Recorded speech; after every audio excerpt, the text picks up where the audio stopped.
ดีที่สุดแล้วก็ใกล้ที่สุดในหางโจวนี่แหละตรงนี้แหละนะครับ这个开阔吧ที่จะขึ้นมาแถวนี้นะครับที่จะรู้สวัสดีครับวิวสไตล์สันเจอกันอีกแล้ววันนี้จะพาขึ้นเขาอีกครั้งไปดูจุดที่สวยที่สุดในหางโจวน่าจะนะครับ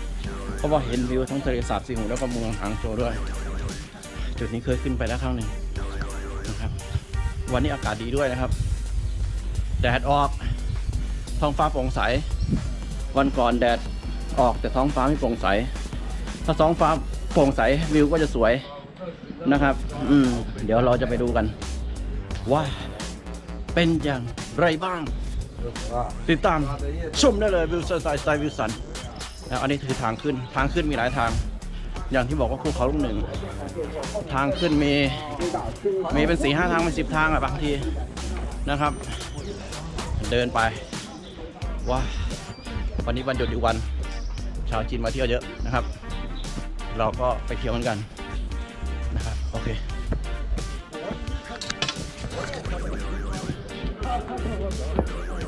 ต้นไม้สวยงามมากนะครับ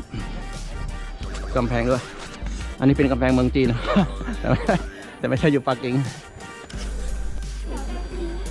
มีของขายด้วยระหว่างทางมีของขายด้วยเหม็นเต้าหู้โบราณนะครับอันนี้คือทางขึ้นโอ้ยเหนื่อยอันนี้เต้าหู้เหม็น要吗不要还有什么吃的呀这不是年糕蛋炒饭ได้ข่าวว่าอร่อยมากเต้าหู้เหม็นนะครับโอ้เต้าหู้เหม็นเนี่ยเหม็นแต่กลิ่นแต่ว่าพอชิมเข้าไปแล้วอร่อยอย่างมากมายมหาศาลตามไปว้าวอันนี้ชุมชนเก่านะครับบ้านตึกเก่าเลยน่าจะอายุเป็น1,000 ปีเดาเฉยนะครับเพราะมีแกะสลักมีหลายสิ่งหลายอย่างด้วยตั้งแต่ยุคนู้นปีราชวงศ์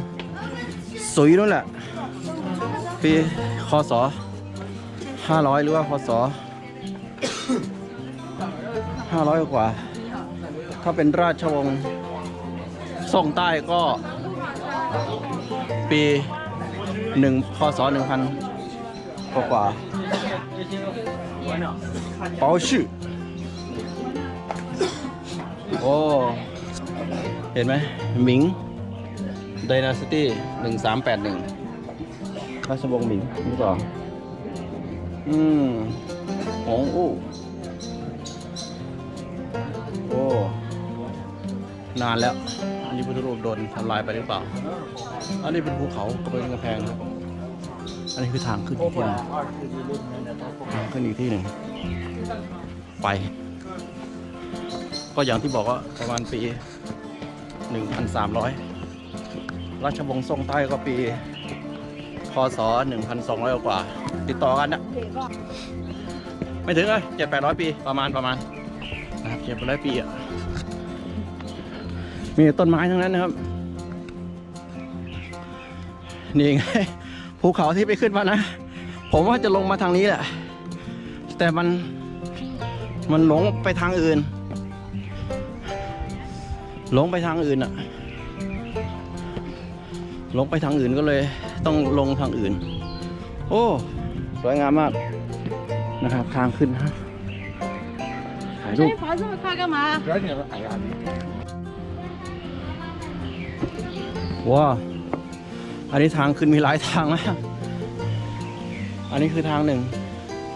ทางขึ้นอีกทางหนึ่งต้นไม้สวยแล้วก็เดินตรงไปก็จะเป็นทางอื่นอีกทางหนึ่งอยู่ที่ว่าคุณจะเลือกทางขึ้นทางไหนนะไปจุดหมายเดียวกันว้า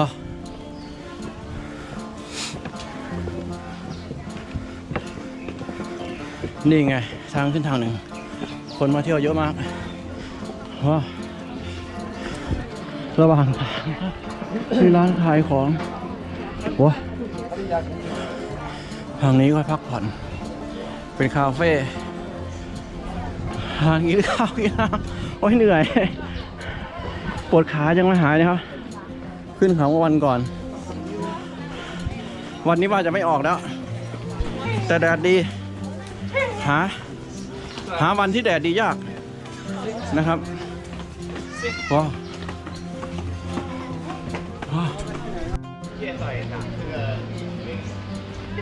โอ้ยเหนื่อยไม่ได้พกน้ำพกอะไรมาเลยคอแห้งแล้วถึงอีกขั้นหนึ่งแล้วแล้วคนเขายังมาเที่ยวเยอะอยู่มันเป็นวันหยุดครับอันนี้เป็นหินศิลาแรงน่าจะศิลาแรงเหมือนพวกขอมทำหินศิลาแรงโอ้น่าจะ700-800 ปีอะหรือเป็นตั้ง1,000 ปีตั้งแต่นู้นแหละก่อสร้างราชวงศ์ใหม่ๆของราชวงศ์ซ่งใต้ทางฝั่งนี้อีกฝั่งว้าวแดดดีวันแดดไม่ดีก็ไม่ออกนะครับเพราะจะได้วิวสวยๆจะได้ให้ท่านชมวิวสวยๆว้าวโอ้เจดีย์นี้ขึ้นไม่ได้เป็นมรดกโลกนะครับถ้าทะเลสาบสูงเป็นมรดกโลกแล้วล่ะนะครับโอ้โหผมว่าคนมาเที่ยววันละแสนอ่ะอันนี้ไม่ใช่ทะเลสาบสูงแต่ใกล้ทะเลสาบสูงก็ขึ้นเขามาเขานี้นะครับว้าวสุดยอด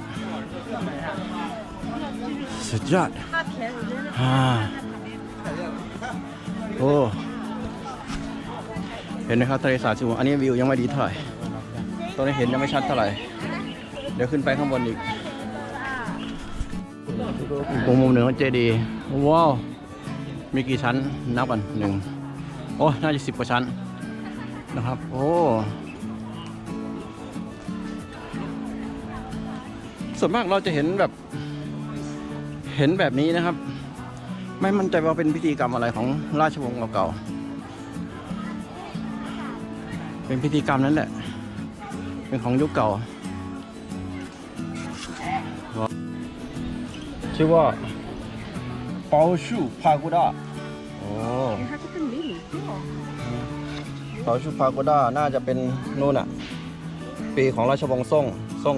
หนึ่งซ่งใต้ประมาณนี้หลังจากนั้นก็ราชวงศ์หยวนหรือเปล่าไม่มั่นใจนะครับราชวงศ์หยวนนะครับบูรณะซ่อมแซมโอ้นะครับเป็น1,000 ปีแล้วเจดีย์นี้มีอายุประมาณ1,000 ปี45 เมตรนะครับ45 เมตรว้าวโอ้เป็นพระเก่านะครับโอ้อันนี้คือบริเวณใกล้ทะเลสาบสีหูแล้วมีเจดีย์อยู่ตรงนี้ว้าวมีภาษาเกาหลีมีภาษาจีนมีภาษาญี่ปุ่นด้วยหรือเกาหลีวะปีนขึ้นเขาอยู่เดี๋ยวไม่กลัวเลยนะครับไม่กลัวตกเลยโอ้โหถ้ามันตกลงมาทำไมวะเนี่ยโอ้บินเล่นเบ้าด้วยยิ่งสูงยิ่งเล่นเบ้านะหลังจากไปขึ้นทางนู้นขึ้นไม่ได้มาขึ้นทางนี้ต่อโอ้อันนี้ก็ชันเหมือนกันว้าวแต่ทำไงได้ครับได้ขึ้นมาแล้วนี่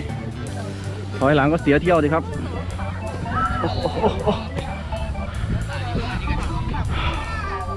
คนเยอะมากถอยหลังก็เสียเที่ยวสิครับว้าวถึงฝั่งนี้เอาละเดี๋ยวขึ้นไปข้างบนก่อนให้ค่อยดูเมืองว้าวถึงแล้วนะครับคือน่าจะเป็นจุดที่สวยที่สุดของที่นี่เห็นคนเดินตรงสะพานนะครับตรงนู้นมีแต่ผู้คนนะครับเป็นหมื่นเป็นแสนอ่ะอันนี้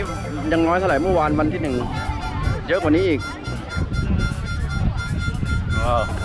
เห็นเมืองหมดเลยครึ่งเมืองอ่ะนะครับอันนี้คือฮางโจว เมืองหางโจวและทะเลสาบสีหูอันนี้มีแต่ภูเขาครึ่งหนึ่งภูเขาครึ่งหนึ่งอันนี้ผู้คนมากต่างที่มาชมวิวนะครับ มาที่ต้องร่างกายต้องแข็งแรงนะครับ ออกกำลังกายมาก่อน โอ้เดี๋ยววันหลังจะมาขึ้นมาชมวิว ข้างบนมาดูทะเลสาบแสงไฟยามค่ำคืนนะครับแน่นอนว้าวโอ้ครึ่งเมืองเลยนะครับ 80% ของเมืองก็คือที่นี่นะครับ 80% ของเมืองก็คือใกล้ๆกับทะเลสาบสีหูนี่แหละนะใกล้ๆกับทะเลสาบสีหูนี่แหละโอ้ว้าวยอด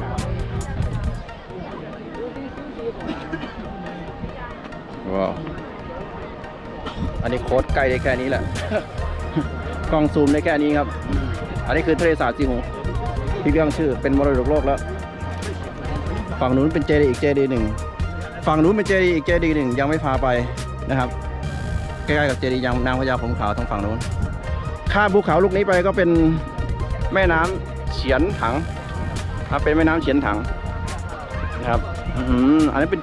ตรงเจดีย์นี้เป็นชุมชนเก่าทั้งหมดนะครับชุมชนเก่าทั้งหมดที่วันก่อนที่พานั่งรถจงชาน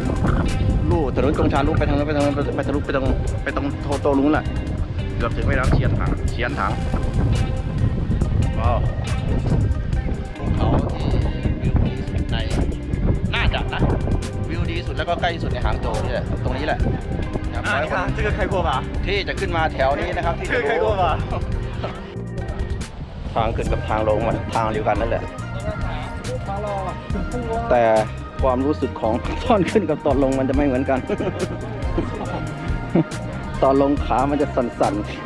ๆ ตอนขึ้นเนี่ยวิ่งขึ้นได้สบายๆนะครับแต่ตอนลงขามันจะสั่นๆนะครับว้าวกลัวลื่นด้วยแหละว้าวเด็กปีนป่ายแถวนี้น่าจะไม่มั่นใจว่าโอ้ขยันมากกลัวเกิดอุบัติเหตุไม่มั่นใจว่าสถิติการเกิดอุบัติเหตุบนเขานี่มีเยอะหรือเปล่านะครับต้องไปดูอีกทีหนึ่งนะครับว่าเขาเกิดอุบัติเหตุมากน้อยขนาดไหนว้าวโอ้อันนี้อีกมุมหนึ่งใกล้ๆเนี่ยดูผู้คนมากมายอันนี้ฝั่งนี้ปีนโอ้ยน้ำปีนเพื่อไปดูวิวอีกฝั่งหนึ่งเขาบอกว่าห้ามปีนแต่เราก็ต้องเพื่อขึ้นไปเขาก็ต้องปีน โอ้แต่คิดถึงตอนเป็นเด็กอะตอนเป็นเด็กประมาณ10 ขวบปีนขึ้นเขาแถวบ้านแบบนี้นะครับ还有危险，不敢上去。 โอ้ว้าว 刚才有个小孩从那边掉下去了， ว้าว上下不来，没有路。 ผ่อนทั้งฝั่งนี้เหนื่อยก็พักผ่อนสิครับว้าวคนจะเดินทั้งวันเลยนะครับแถวทะเลสาบสีหูเนี่ยเดินทั้งวันเลยอ่ะจนถึงทุ่ม2 ทุ่มนั่นแหละถึงจะเบาบางนะครับแล้วก็มาจากต่างเมืองก็มาเที่ยวแบบนี้นะครับเที่ยวขึ้นเขาลงเขาขึ้นเขาลงเขาแบบนี้นะครับคนจีนถึงมีสุขภาพร่างกายที่แข็งแรงผมไม่ได้ปีนเขานานนะเพิ่งปีนเมื่อวันก่อนตื่นมาในปวดขาเลย ปวดขาเลยแหละว้าวมาผิดทางทางนี้คนเยอะไปอีกทางหนึ่งโอ้ทางนี้จะเห็นไม่ค่อยชัดเห็นภูเขาไม่ค่อยชัดนะครับต้องไปทางนี้แล้วก็ไปอีกทางหนึ่งกลับลงไปข้างล่างก่อนนะครับเป็นเด็กปีนขึ้นภูเขาสบายๆนะครับตอนผมเด็กๆก็ประมาณนี้แหละวิ่งอย่างเดียว อ๋อหอบลูกจุงหลานขึ้นบนเขานะครับ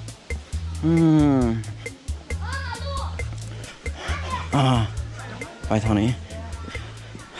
อันนี้ก็เป็นทางลงอีกทางหนึ่งนะครับไปทางว้าว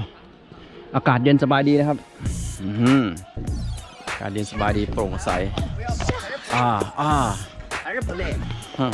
เอาเลย มีต้นไม้ทั้งนั้นอ่ะ10 กว่าองศาแต่ถ้ามาเดือนประมาณนะครับกรกฎาสิงหาเนี่ยโอ้โหไม่ต้องพูดถึงนะครับเหงื่อเนี่ยออกบึบเลย ตอนขึ้นเราขึ้นทางนี้นะครับ ขึ้นทางนี้ที่มาทางฝั่งนี้เราขึ้นไปนึงแต่ตอนลงเราจะลงอีกฝั่งหนึ่งแต่ลงทางฝั่งนี้ จะได้รู้เส้นทางใหม่ว่าเป็นยังไงบ้างนะครับว้าวจะชันเหมือนที่ผ่านมาหรือเปล่าคนยังทยอยขึ้นมาเรื่อยๆนะครับตามเส้นทางที่เขารู้ว้าวนี่แหละเที่ยวที่เมืองจีนขึ้นแต่ภูเขา ถามว่ารถขึ้นได้ไหมรถขึ้นไม่ได้นะครับเส้นนี้รถขึ้นไม่ได้รถขึ้นไม่ได้เดินได้อย่างเดียวให้เดานะประมาณ2 โล 2 กิโลจากตรงนี้ไปถึงตรงที่จุดชมวิวนะครับแต่ถ้าขึ้นไปอีกปุ๊บขึ้นไปอีกก็ไกลอ่ะนะครับวันก่อนว่าจะมาลงมาเส้นนี้แหละแต่หลงไปเส้นอื่นนะครับดูแผนที่ดูไม่ออกหรอกครับ ไปทางไหนไปทางไหนนะครับดูไม่ออกจริงว่ามันขึ้นลงทางไหนนะครับว้าวทางฝั่งนี้มีต้นไผ่นะครับนี่ไงว้าลองไปดูกันว่ามันจะไปทะลุตรงไหนนะครับว้าวเส้นนี้ทางขึ้นสวยดีนะครับบันไดกว้างด้วยทางขึ้นสวยด้วยว้าวมาข้างหน้าขึ้นทางนี้ดีกว่านะครับโอ้ทางขึ้นเส้นนี้สวยมากมีต้นไผ่ด้วยนะครับว้าวมาทางนี้ทางขึ้นทางนี้ทางลงไปน่าจะเป็นทะเลสาบสีหูแน่นอนเพียงแต่ว่าเราจะขึ้นทางมุมไหนแค่นั้นเองนะครับว้าวมาอันนี้ก็เป็นบ้านเก่าบ้านเศรษฐีอยู่หรือเปล่าประมาณนั้นแหละครับเอาละครับวิวสันสไตล์วิวสันวันนี้พาขึ้นเขามาจุดชมวิวที่ทะเลสาบใกล้ทะเลสาบสีหูเจดีเป่าชื่อหรือเป่าชูนี่แหละประมาณนั้นแหละนะครับเจดีเป่าชื่อนะประมาณสร้างได้เกือบ1,000 ปีแล้วล่ะนะตั้งแต่ราชวงศ์ส่งราชวงศ์หมิงราชวงศ์ประมาณนั้นแหละ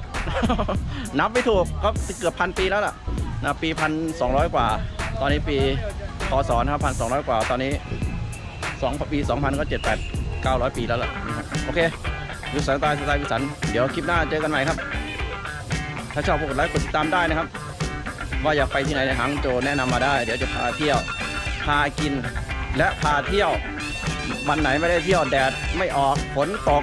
ก็กินอย่างเดียว กินแถวหอนั่นแหละวันไหนแดดดีก็ออกนะครับโอเคเจอกันใหม่ครับคลิปหน้าสวัสดีครับบายวิวสันสไตล์วิวสัน